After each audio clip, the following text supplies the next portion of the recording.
El otro día estaba yo hablando con mi hermana Dore y estábamos comparando al país como cuando de chavos jugábamos maratón. ¿Te acuerdas? ¿Tú jugaste maratón? Sí. ¿Sí? Sí. ¿Tú eras la negra? ¿Qué pasó? Bueno, ¿por qué?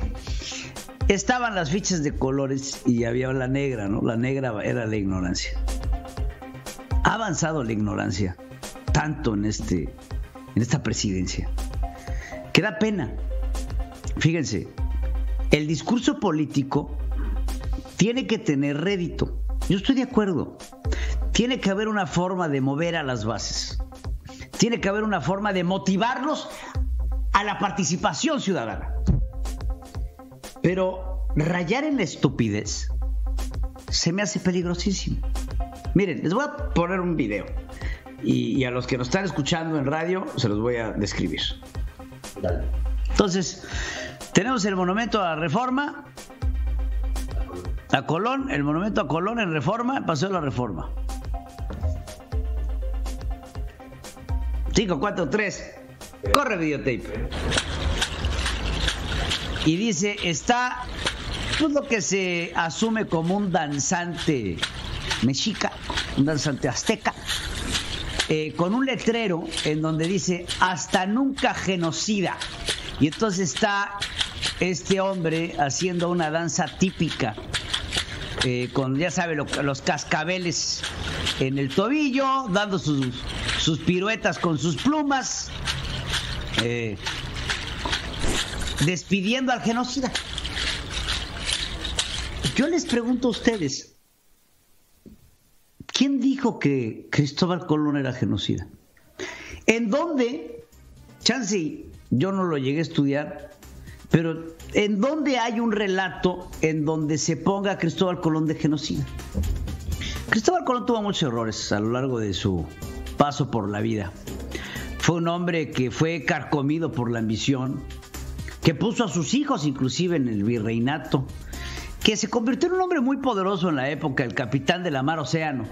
Fue un hombre rico, tenía dinero. ¿Por qué? Porque parte del acuerdo que tenía con la corona de España era llevarse un porcentaje de todo lo hallado y convertirse en el virrey máximo de las tierras descubiertas. Cristóbal Colón poco sabía lo que se iba a descubrir. Cuando él murió, no habían llegado más que a la Española, que era una isla de tamaño regular. Poco se empezaba ya a investigar lo que después fue conocido como Cuba. Nunca se llegó a América continental. Cristóbal Colón fue un hombre que inclusive fundó lo que se conoce como el Fuerte de la Natividad con los maderos de la Santa María. Y este fuerte lo hizo justamente para que la corona española lo reconociera como el primer municipio de América. Misma estrategia que después usó Hernán Cortés, que al ser perseguido por Diego de Velázquez, llega a las costas de la Villa Rica de la Veracruz y lo primero que hace es fundar un municipio para ya no tener que depender de Cuba o de la española, sino depender directamente del rey y así convertirse él en virrey. Cristóbal Colón fue un hombre que fue conocido por ser, no te voy a decir misericordioso, porque no lo fue, pero sí amable con los pueblos indígenas, sí amable con los nativos de la zona, inclusive entablando amistad y entablando una relación de cordialidad al grado de que lo dejaron quedarse y lo dejaron ir conociendo por medio de estos buques, de estos pequeños barcos, las islas que estaban alrededor, hasta que se volvió loco. Tenemos 1001 historias de Cristóbal Colón. Tenemos historias de sus viajes, tenemos historias de sus promesas, tenemos historias de muchas de las cosas que hizo, pero nunca he visto yo una historia en la que se le catalogue como genocida. Ni siquiera Hernán Cortés, que el otro día estaba viendo una entrevista que le hacía un compañero periodista a una diputada, en donde ella lo acusaba de violar niñas y lo acusaba de matar indígenas. Pues era una guerra, era una conquista. ¿Usted cree que Benito Juárez no tuvo que mandar a nadie? ¿Usted cree que Madero no tuvo que matar a nadie? ¿Usted cree que José María Morelos y Pavón no tuvo que matar a nadie? ¿Cómo cree que se dio la independencia de México por medio de abrazos y no balazos? Entonces, el querer, como lo decía Javier Lozano, negar nuestra historia, 500, 600, 700 años de historia, es imposible. Y lo más feo de todo es que se utiliza nuestra historia para buscar un rédito político, para buscar... ¿Se acuerdan ese libro que se llamaba La visión de los caídos, de los vencidos? ¿Quién escribía La visión? Mario Puzo. La visión de los vencidos. Me acuerdo cómo se llamaba el escritor. Es un libro que todos nos los de la primaria o en la secundaria por lo menos te hacían, en donde se relataba la visión de los aztecas, pero era la visión no de los conquistadores, sino de los conquistados, ¿no? Y entonces ahora con esta política de Miguel León Portilla, la visión de los caídos, la visión de los caídos. Muy buen libro, por cierto.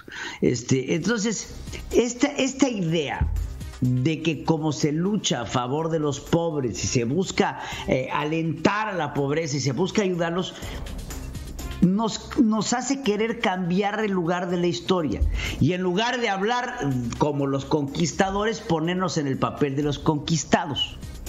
Pero yo lo entendería si estos conquistados fueran conquistados. Pero cuando llegan Andrés Manuel López Obrador, el famoso Ignacio, el chapucero, que no me acuerdo cómo se llama, cuando llega Vicente Serrano, cuando llega Genaro Villamil, cuando llegan todos estos personajes a defender la visión de los vencidos, cuando son más castellanos que nadie, o sea, si llegara los pueblos otomís o llegaran nuestros antepasados mexicas o llegaran poblaciones mayas a decir que exigían justicia, pues órale. Pero cuando llegan estos hombres barbones a querer alegar, en ese momento me acuerdo de las palabras de mi abuela. Mi abuela me decía: mijito, nunca confíes en un indio barbón ni en un español lampiño. Y estos indios barbones son los que quieren venir a defender el pasado precolombino de los mexicanos. Y es ahí en donde a mí me genera un conflicto.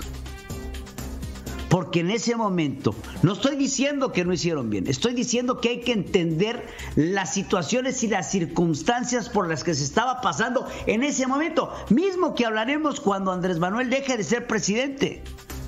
Habrá otro presidente dentro de 500 años que se volteará a la historia, buscará a los antepasados de Andrés Manuel López Obrador y les pedirá una disculpa a nombre de todo el pueblo mexicano. ¿Llegará ese momento? No lo sabemos. ¿Qué habría pasado si hubieran llegado los chinos en lugar de los españoles? Estoy seguro que todos seríamos budistas y comeríamos más arroz que maíz. ¿Qué hubiera pasado si hubieran llegado los norteamericanos, los británicos, y en vez de las 13 colonias en el norte de la América, hubieran llegado esas 13 colonias y hubieran empezado por las costas de Veracruz? Pues seguramente muchos más indios hubieran muerto y estuviéramos festejando Thanksgiving en México. ¿Qué hubiera pasado? No lo sé. Sí sé que fue lo que pasó. Y cuando quieres ejercer el poder distorsionando lo que pasó, en ese momento tienes un problema. Porque no se puede cambiar la historia está. No para que la cambies, ni para que la analices, sí para que la recuerdes y aprendas de ella. En ese momento haces de la historia un instrumento útil para ti, un instrumento útil para lo que tú quieras hacer, pero no distorsionando la historia nada más por agarrar un rédito político a un voto, nada más por querer incendiar a una base. Acuérdense lo que decía mi abuela: nunca confíes en un indio barbón, nunca confíes en un español lampiño. Tenemos puros indios barbones que, aunque se cambien el nombre y se pongan Citlalis y Jacob Polenskis, no cambia la esencia de la persona que es. Andrés Manuel hace poco presumió una foto de cuando él abogaba por las tribus indígenas. Mejor que nos platique que en esos momentos, en los años 70, Andrés Manuel López Obrador era parte del PRI. Era parte de este grupo de donde aprendió muy bien a robar y muy poco a gobernar. Porque dicho sea de paso, estábamos mejor cuando estábamos peor. Y qué feo tenerlo que decir de ese modo. Pero agarrando el análisis, el costo, el beneficio y las pérdidas, que siempre hay pérdidas. Hay que saberlo. Siempre se va a perder. Pero si hay un beneficio y le sumas el costo y aún así tienes una ganancia, tienes una empresa factible. Ahorita estamos sumando pérdida tras pérdida, tras pérdida, tras pérdida. Pero la pérdida más grande que vamos a tener como país está en el conocimiento y en la ignorancia que vamos a asumir a un pueblo que va a tener que, una vez que se acabe esta pesadilla, que regresar al punto de partida y volver a construir todo lo que se derribó.